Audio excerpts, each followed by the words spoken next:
और कोई प्यार नहीं करता। मर गए तो 1-2 दिन रोना होगा, महीना 2 महीना चर्चा होगी, कूड़ा पड़ गया तो कौन याद करता है। और ये बात जीते जी हम अगर समझ जाए कि हमारा कोई नहीं है, यहाँ से कुछ नहीं ले जाना है, जो ले जाना है वो है भगवान का नाम, भगवान का स्मरण, परोपकार, अच्छे कर्म, वो करे मनुष्य। उमा क्षमा सापौते भारी। यदि आपको कोई सता रहा है और आप चुप हैं, ये चुप उसके लिए बम का काम करेगा।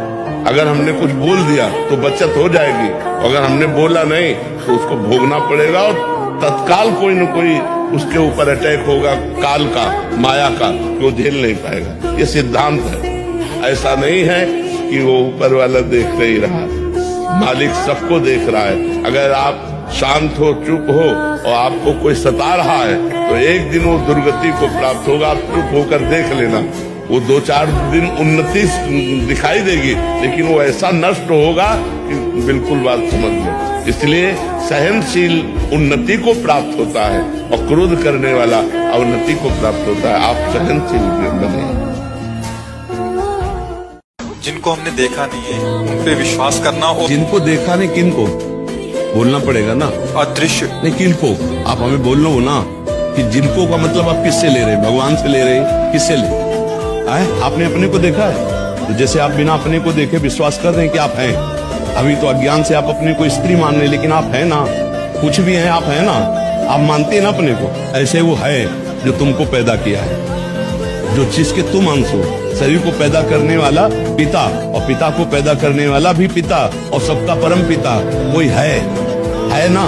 तो जैसे तुम हो, अपने को जाना नहीं फिर भी मानते हो, ऐसे मान लो तो तुम जान जाओगे। तो आप अपने को जानते हो। कैसा साल का शरीर है तुम्हारा? 47 साल हो गए 3.5 हाथ के मकान में रहते हुए कभी 1 सेकंड अपने आप को नहीं जाना है आप अपने को। तो फिर आप कितनी बुद्धि रखती परमात्मा को जानने की? आप ये कैसे कह सकते हैं कि मैं उसको कैसे मानूं जिसको देखा नहीं?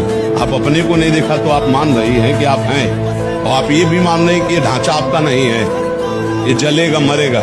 एक समय तुम थी बच्ची, आज थी जवान, धीरे धीरे वृद्धावस्था, धीरे धीरे मृत्यु, तो ये जलेगा ना। जैसे दूसरों को जलता है ऐसे जलेगा। तुम जलने वाली नहीं हो। इसलिए नाम जप करो और संतों की बात मान जाओ, तर्क करने की जरूरत नहीं।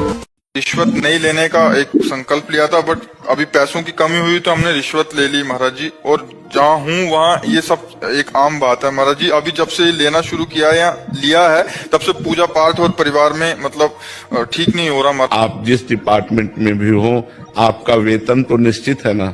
आप अपने वेतन से क्यों नहीं अपने परिवार का पोषण करते? वेतन से अधिक हमें जरूरत नहीं। मोटरसाइकिल से नहीं चल पाओगे तो साइकिल से तो चल लोगे ना, उससे शरीर स्वस्थ रहेगा। और हराम की मोटरसाइकिल लोगे तो एक्सीडेंट हो जाएगा, चलने लायक नहीं रहोगे। समझो, ये अधर्म का पैसा हमको कहीं न कहीं जाकर के ऐसा भिड़ा देता है जहां हम दुखी हो जाते हैं। बेईमानी अधर्म का नहीं, ये लेने में अच्छा लगता है, लेकिन हृदय और परिवार 2 पर ये फर्क पड़ जाएगा। और परिवार के बच्चों पर, परिवार के सदस्यों पर प्रतिकूल ऐसा प्रभाव पड़ेगा, कलह, अशांति, और ज्यादा अपवित्र धन आ गया तो अपंगता, ऐसे बहुत से घटनाएं हो जाएंगी जिनमें पूरा जीवन बर्बाद हो जाएगा। 100 रुपया कमाओ लेकिन धर्म पूर्वक कमा के लाओ। उस 100 रुपया से परिवार का पोषण करोगे तो सबकी बुद्धि शुद्ध रहेगी, सब प्रसन्न रहेंगे, सब स्वस्थ रहेंगे। 1 लाख कमा के लाओगे, अस्वस्थ हो जाएंगे, बुद्धि खराब हो जाएगी। ईमानदारी का पैसा, वो भले साइकिल से चलो, भले दाल रोटी खाओ, भले साधारण कपड़े पहनो, सुख से रहोगे, शांति से रहोगे। सहजता से दे रहा है कोई? सहजता से कौन देता है? सब अंदर से पीड़ित होकर के देते हैं। सहजता से कोई घूस देता है? सहजता से वो तुम्हें केवल बातें बनाने के लिए कह सकते हो कि भाई उसने प्रसन्नता से दी। प्रसन्नता से कोई घूस देता है?